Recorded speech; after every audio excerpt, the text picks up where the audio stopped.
Today's LB idea is to invest in your connection between the left and right brain, your heart, and your soul.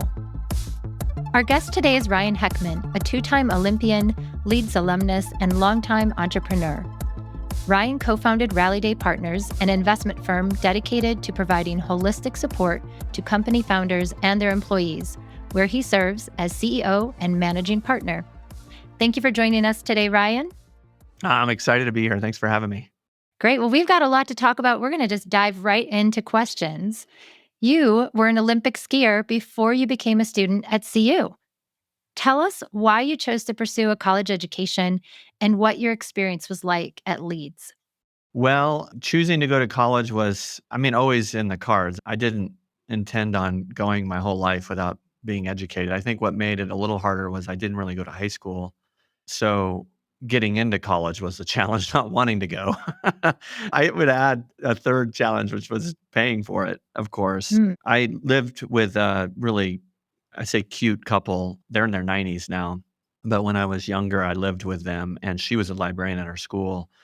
And they both really valued education. And it was a year after my last Olympic Games. They just said, look, you should go to college, and Mm. made the case. They also said that if I went then, they would pay for the whole thing, Wow. which was kind of a big, You're angel investors. my angel investor, good one.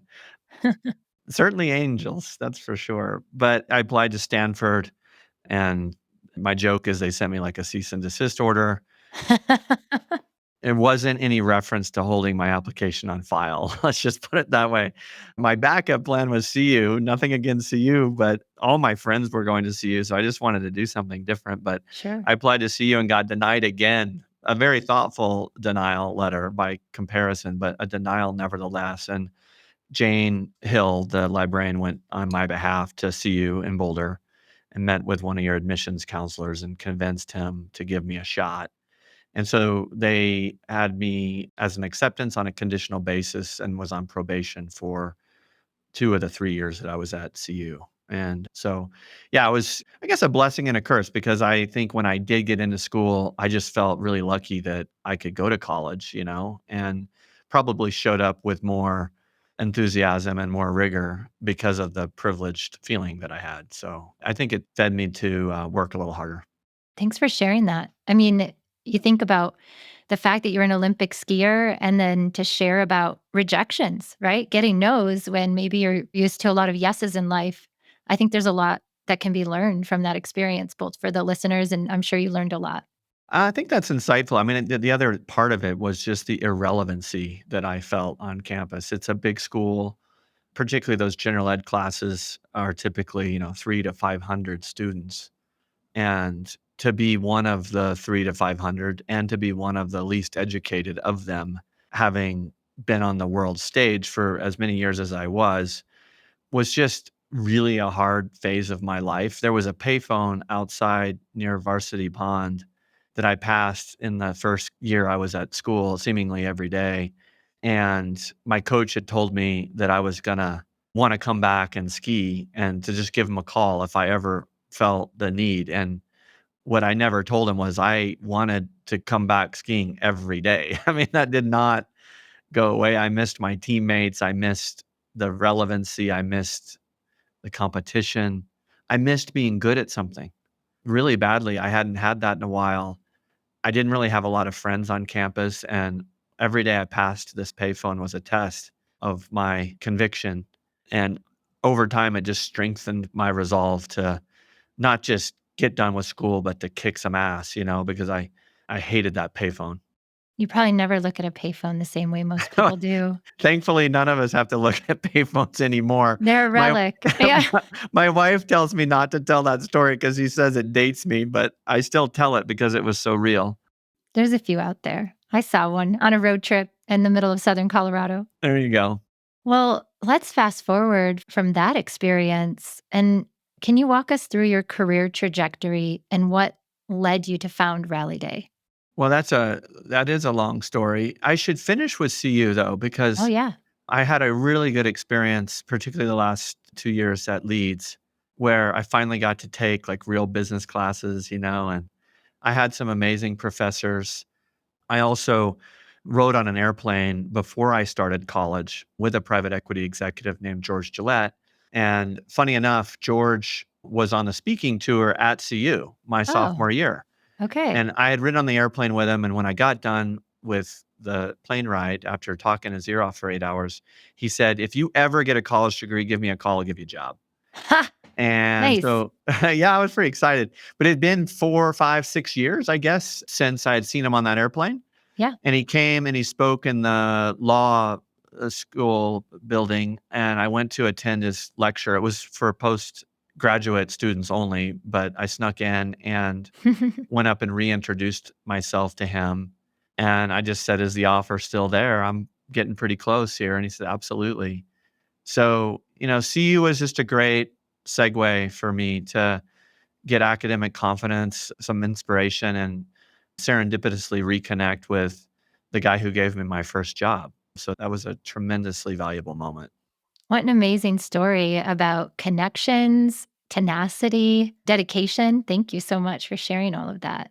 Yeah, so I started in private equity actually at a young age. Usually the path is you do a couple years of investment banking or whatever, and then you go get your MBA, and then you might get an interview at a private equity firm. But for example, I would never get a job at the firm that I run today. It's a very difficult field to get into, and it's kind of an apprentice model. So it's just brutal. And that I got in at the age of 23 was very lucky, and I've been doing it now for 26 years. Two halves of my career. First 15 years, my goal was to become a partner at one of these firms, and I did.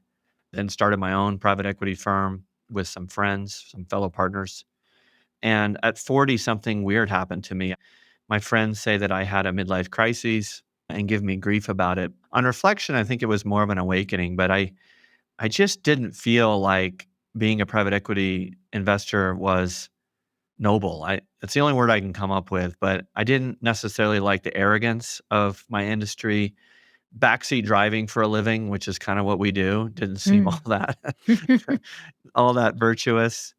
And I just thought there was something more in my life than investing like that. And I wanted to get closer to the action. So I talked to the bunch of the CEOs that I supported, and unanimously, they all said, "We've been waiting for this conversation. You should just go be a CEO and just go jump in the deep end of the pool, and we have faith in you." The problem was nobody with a good company was going to hire me Right. because, like I had no credentials, no competency, and no track record that would get me even in the door, never mind land the job. Hmm. And so I bought a job. I mean, like, I'm unabashedly saying this on this podcast. I bought a little business with 11 employees. My office was above the tuxedo section at the Men's Warehouse, which is not the best men's clothing store in the world. And it was just so funny to go up this spiral staircase amidst all the tuxedos. So it was very humbling. And what's cool is like I built that business. It was a healthcare organization, and I built it from 11 employees to over 450 employees. Wow. I grew our profit from under a half a million dollars to $14 million of profit, and learned how to lead people. And it was just a transformational phase of my life. It was really hard. I would say it was way harder than my skiing career and maybe my school career put together, because the pressures of running a business are hard. The pressures of running a business while it's doubling every 3 months is exponentially harder. And doing it as a first timer, I would liken it to showing up at a ski area and getting off a lift and heading straight to a black diamond. Yeah. Pretty stupid, actually, if you think about it. But, I did it, and I knew how stupid it was. The proof is this: I would not take any outside money. So I did all of that with only my money. So the only thing that could prevent me from growing was my own capital, but it also helped me take this risk without worrying that I was going to endanger other people's lives. Certainly, I felt an obligation to the employees, but taking other people's money is a big deal. And so that was one way I mitigated any of the danger I could have caused by my stupidity. But it was just a great learning experience. Wouldn't trade it for anything.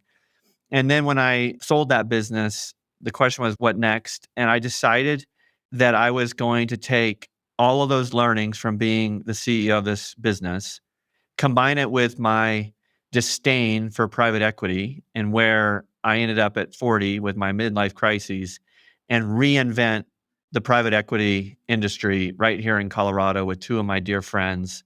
And so at Rallyday, we've been in the process of building a new kind of private equity firm now for 5 years. And it's been just a whole bunch of fun and adventure of a lifetime, I would say.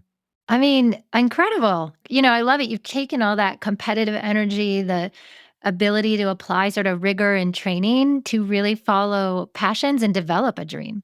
Yeah, one question I get sometimes is what did I learn from my Olympic experience that I've applied to business? And there's a few things that stand out. One is that in an individual sport, I was competing against 100 of the best athletes every weekend. The odds of me winning were literally less than 1%, which also means that I spent most of my skiing career losing, right? I mean, 99% of the time. And that's hard. So you learn to evaluate yourself not on results, but on progress. And I think in business, that is really important that you just wake up every day and try to get better each day and not focus necessarily on winning or losing, just get better. So that's been very helpful. A second one is that I don't necessarily mind failure if the intention was good. And in all of these cases, my biggest risks that I took, for example, leaving private equity and buying a business with 11 employees, and I didn't get paid for 4 years. Whoa. The why, to use Simon Sinek's word, the why was so strong that I didn't care about the what anymore. And I was willing to fail every day in pursuit of something that I thought was going to be more noteworthy in the long term. And the third one is just, I guess, the humility of the chase. And I would just say, like, the higher we set our goals, the more humility we generally have because the chances of you reaching those goals are very slim. And so I think I've shown up, particularly the last 10 years, with a great deal more humility because of the audacity of the goals that I had established for myself seems so far-fetched most of the time. And yet here you are. You are the CEO of a private equity firm. Isn't that wild? So you mentioned earlier that you have disdain for private equity. And I guess that means you're trying to do something or you're doing something quite different at Rally Day. Can you explain how it differs from traditional private equity firms? Well, there's a lot of structural differences, and I'll quickly do those, but there's a bigger conversation that's probably more evocative and profound. But functionally, the people who run Rally Day at the very top all were CEOs and founders. And I've always found it a little funny that most private equity funds, their leaders have never run a business, and yet they're being paid to run businesses. So I just find that curious. And so here at Rally Day, all of us have actually like made 1,000 mistakes that every one of our CEOs are going to make. And we try to help them not make those mistakes. But if they do, more importantly, earn the right to a phone call when they make a tragic mistake because they know we're going to help them through that as opposed to judging them for that. And I think that empathy comes from our own mistakes and an acknowledgement that when you're moving fast and you're trying to do something big, the odds of making mistakes along the way only go up. And so we'd rather them be aggressive than avoid mistakes, I guess you could say. And they feel that from us every day. The second thing we've tried to do is what I call humanize the journey, which is to acknowledge that in our industry, typically we talk about the assets that we manage. Like that's a thing. Yeah. And when you're at a industry conference or whatever, like one of my peers will come to me and say, "Tell me about Rally Day." And the next question typically is, "How much assets do you have under management?" And it's a way of gauging how successful you are. It's almost like asking someone how big their bank account is, or Yeah. what car do they drive, or what school do your kids go to, or where do you live in Denver? And my answer to them is always, I manage zero assets. Hmm. I follow that by saying we lead people. We don't manage assets. And What I mean by that is the objective is obviously professional. We want to create a lot of value, but the journey is very personal, whether it be for the CEOs that we partner with or their executive teams, the middle managers, the employees. They're showing up at our workplace and we treat that like the privilege that it is. And our obligation is to not manage them. No one likes to feel managed. Hmm. We want to earn their followership and we want to be their leaders and take them personally to places they didn't think they could before meeting us and take their companies even further because they're growing so much as individuals. And so when we talk about what we do for a living, it's all about humanizing that journey very personally. And then the third thing is just kindness and humility. I know that sounds funny, but like that's actually a differentiator in our industry. I think that everybody at Rally Day strives to be two things at the same time. We strive to be aggressively humble. Mm. And what that means, there's a lot of people that I know who are super aggressive and super not humble. I also know people that are really humble, but typically not very aggressive. Hmm. And so we look for this duality of character. And, as it turns out, it works because there's nothing more special than someone that is both of these things at the same time. Yeah. You have shared in previous conversations that you bring spirituality into the investing world, that spirituality is really important to you. How do you bring that into the world? How do you bring that into these interactions, into the work that you do with these leaders? Let's start with what I mean by the word spirituality, maybe to start. Let's start there. Yeah. I would just suggest that we are all raised in school, starting in school, even at a very young age. My first recollection of my grades that I took home to my parents was in the third grade. Hmm. I think before then it was kind of E's and S's and Sure. so forth. Excellent. Satisfactory. Yeah, there was one, I forget the year. I think it was third grade though. Might have been fourth. When there's like A, B, C, D, and F, right? Like all of a sudden, like that meant something. And the way you got those grades was by learning knowledge and then being able to regurgitate that knowledge in an exam or on a paper or in your homework or whatever. So very left brain activity.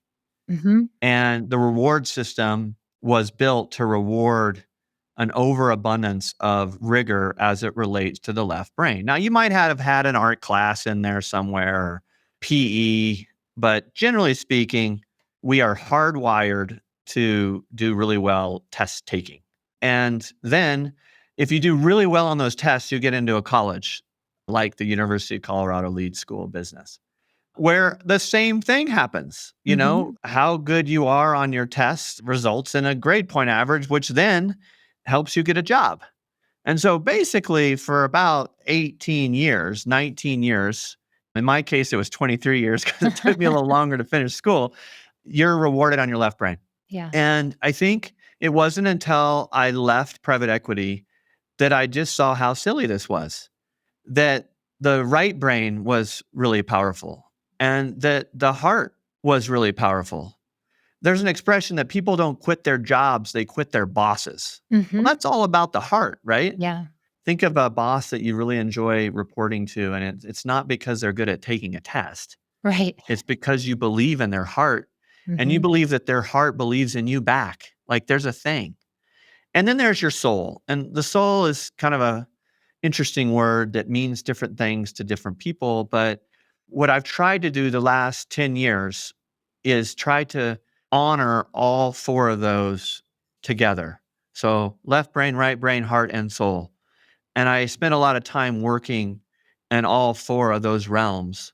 And I'll give you some reasons why this is important. So in business, if you don't innovate, especially today, your business is going to be gone because the rate of innovation is happening and somebody's doing it. And if you're not doing it, you're getting left behind and that business will wither away. Well, innovation comes from the word creativity. Hmm. That has nothing to do with your left brain. Nothing. Leading people, we've talked about this briefly as an anecdote, but when it comes to leading people, the first job is to deserve a follower. Hmm. And you do that through the demonstration of your character. Again, character has nothing to do with your left brain. Problem solving. This is a good one. We oftentimes solve problems with our left brain and realize that curiosity, asking more questions before you start processing, could have given you a shortcut to solving that problem. But curiosity comes from a wholly different place than your left brain. In fact, your left brain tends to override your curiosity. Creating value. At the end of the day, consumers pay a certain price for your product or service, and they're willing to pay that price because the value that they get is in excess of the price. That's how it works. You go buy a car, it better do a little better than what you paid for it, right? When you're at work, the people that we remember that add the most to an organization are those that are in service to that organization. Well, that doesn't come from your left brain. No. That comes from your soul and your spirit and your heart. It means that you're motivated by serving other people. There's a word, servant leadership. Well, that is not something that you learn by taking an exam. You learn that through experiences.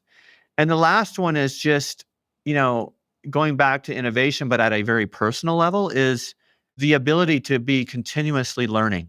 So, not joking you when I make this comment, but I am learning at a faster pace today than I did when I was in college or any time thereafter. I'm on a increasingly steep learning curve at this phase of my career, and that comes from humility. That comes from this acknowledgement that I've only reached maybe half of my potential, and damn it, Ryan, I really want to do better. And the only way I'm going to reach that potential, which might be elusive, is to make sure that I'm always learning. And that's humility. And so when you add these all up, creativity, your character, your sense of curiosity, your aspiration for service to others, your own internal humility, these are things that we're almost discouraged from exploring in our educational system. And you kind of have to seek these out elsewhere, put yourself in uncomfortable experiences to obtain these things.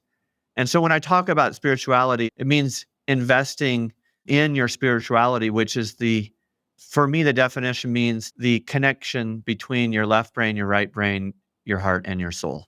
That's really beautiful. I just learned a lot. I'm going to be reflecting and listening to this after it's published. How is this received by the world around you? I mean, there are probably people who are just dying to work with you, and maybe there's some people who are like, not my flavor. What has that experience been like? I'd have to go back to the principle of the mountain of average is this principle. It's a framework. And it's the simplest framework in the world. But it basically says that in every field, every classroom, every office building, every sport, that there's a bell curve. And now that we're speaking at the University of Colorado Leeds School of Business, we all know what a bell curve means. For me, it meant savior from my poor grade. But a bell curve basically says that in any endeavor, there's the left-hand tail, which are the underperformers. Then let's just say 10%. They don't get it. They're not motivated. They're not working, and they're getting really bad grades. On the other end of that bell curve is the other 10%. That other 10% are the people who are changing the world. Mhm. Those are the people that are doing exceptional things in service to an objective and to audacity that is more powerful than anyone can even imagine. Think of Elon Musk. He lives over there. Yeah. Okay. And I know he's not very popular right now, but if you think about people who have changed our world, throw Steve Jobs in there if it's more comfortable to you. Take Jeff Bezos and put him in there. Take Ruth Ginsburg, put her in there. These people are living a life that is oftentimes misunderstood by the middle, which is the mountain of average, the 80% that live in that bell curve who are simply looking for the most comfortable way to succeed. And just repeat those words. They're looking for the most comfortable way to succeed as defined by their school or by their parents, Or their community. whatever. Yeah. It's all about meeting somebody else's view of them. Mhm. And they're just trying to get there as comfortably as possible. And by the way, we all live in various at different points of our lives in this bell curve. But I believe that Rallyday is living on the far right of the bell curve. And I fully expect for at least 80, if not 90% of our industry to think that we have lost our minds. And when I get to that level, doing anything, I should add, I know I'm on the right track. If people shake their head, roll their eyes, ask me what the hell I'm doing, it usually means You're on the path. You're on your path. I'm on the path. I'm on the path to greatness. And so we're proud of maybe being the misfits as defined by 80% of our industry. It's something that we wear with a badge of honor. And I mean, forgive me if I wasn't even thinking misfits. I think that when hearing you describe the work you all do, I think people who want to be CEOs, want to be leaders are seeking greatness, but the way in which you pursue greatness is a calling to something very deep, very demanding. That even for if you took the bell curve of all the people who said they want to be great CEOs and great leaders, there's a mountain of middle there, and not everyone's willing to work and function and build a company in the way you're describing, and the types of communities you're building and the leaders you're developing through the mentorship you're describing. Well, and as it turns out, when we are looking for like the very best CEOs that are going to do really special things in their industries, we're looking for CEOs with creativity. Yeah. We're looking with ones that have an exemplary amount of character. We're looking for CEOs that are showing up every single day with a curious mindset. We're looking for CEOs who are servant leaders, and we're looking for leaders who don't just act humble, but are actually humble on the inside. And in this case, they're attracted to Rallyday because they found their place. They found their people. They found a place where we're going to celebrate them every single day and pick them up when they fail, which they will. And they found a partner who is going to be there through thick and thin and join them and be additive to their desire to do something exemplary and extraordinary. We're looking for leaders who want to build legendary businesses. How do you find that? Like, how do you know when you're seeing someone who's got the character, has the curious mind, and might be the next person to build a legendary business? I would liken it to finding a good partner or someone to marry. It's sort of a random walk in many ways, but there's a certain chemistry that happens to all of us when we meet that person who really arouses our spirits, where it's like you get like a goosebumps. Okay. And in business, it's no different. A lot of times we'll meet leaders for the first time here in Denver at our headquarters in Cherry Creek. And I mean, you can usually tell within the first 5 minutes, and it's because that chemistry gets made. It's like finding your soulmate, I guess you could say. And it's our job to be out there in the market and let other founders and CEOs know that we exist and just have a cup of coffee together and find out if our goals are aligned and see if the chemistry thing happens. Great. Well, what advice would you give to current or aspiring entrepreneurs or even students based on your experiences? Well, it should be implied at this point, but don't let the work get in the way of your life. What I mean by that is the days of work-life balance I think a lot of us have concluded that doesn't exist. I think a more evolved version of that is that you just have an integrated life. COVID helped us with this. You're constantly going in and out of work and life. I think that work can very easily consume you. And the kind of work I'm talking about is like the work of impressing others or meeting other people's standards or the pressure of performing. So performative work. Hmm. And if that does consume you, you aren't experiencing life. And as we talked about, the only way that spirituality gets any power is from doing things outside of work and having that higher calling that you talked about. My mom taught third grade for like 30 years, and it was a really crummy job. I mean, she made no money. The students were very painful at times, especially in the third grade, and their parents sometimes were very painful. And she would skip home from work every single day because a third grader learned to write the letter E for the first time or read an entire sentence for the first time that day. And I think that that becomes central to people who want to live this different way of living, to find those sources of accomplishment and fulfillment versus through the eyes of other people. So I think whether you're a student or you're a founder, just feed your soul and be in service to other people and do get good grades, because when you get good grades, you get to pick your boss. Hmm. And that's very important. You don't want a boss to pick you because you may not want to follow that person. But when you do really well in school and you have a good reputation and you've got a resume that says you did other things than just show up for class, a lot of organizations and people are out looking for you, and then you get to choose your job as opposed to the other way around. So I think that's critical. And with founders, it's just so scary, when you're running a new business that's got a lot of risk. I'm telling you, it is one of the scariest things I've ever done in my life. And usually the demons would come out at night.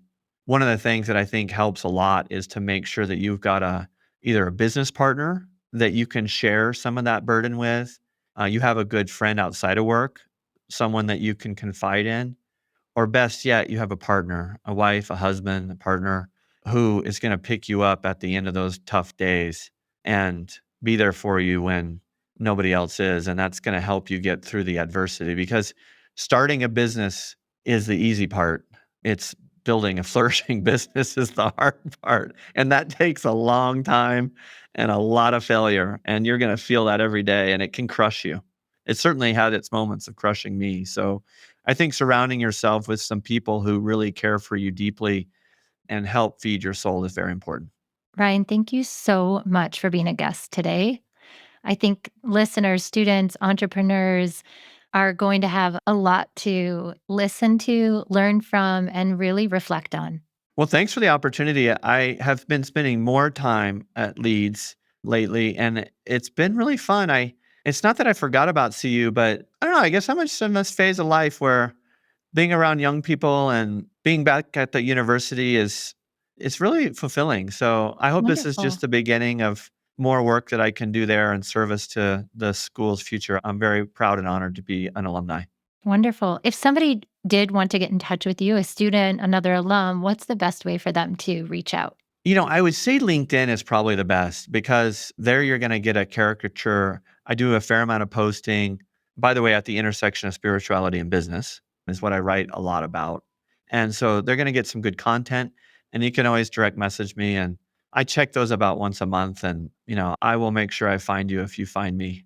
Wonderful. Thank you so much for your time. We really appreciate having you as a guest. Thank you. Thank you again for listening to Leeds Business Insights. Make sure you're one of the first to hear every episode by subscribing to the show wherever you get your podcasts. Leeds Business Insights podcast is a production of the Leeds School of Business and is produced by University FM. We'll see you next time.